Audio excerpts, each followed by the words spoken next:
JDS-ലെ എല്ലാ നേതാക്കളും ഒരുമിച്ചാണ് ലയനത്തിനായി തീരുമാനമെടുത്തതെന്ന് മാത്യു ടി തോമസ്.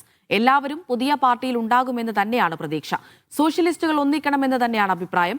RJD ദേശീയ നേതൃത്വവുമായി യോജിക്കാൻ കഴിയാത്ത പല വിഷയങ്ങളുമുണ്ടെന്നും മാത്യു ടി തോമസ് പറഞ്ഞു. ഒറ്റക്കെട്ടായിട്ടാണ് തീരുമാനമെടുത്തത്. ചില വ്യത്യസ്ത ഭിന്നസ്വരങ്ങളൊക്കെ ഉണ്ട്. മറ്റൊരു പാർട്ടിയിലേക്ക് ലയിക്കുന്നൊരു കാര്യമായതുകൊണ്ട് പാർട്ടി അച്ചടക്കത്തിൻ്റെ വാളൊന്നും നമുക്ക് എടുക്കാൻ കഴിയില്ല.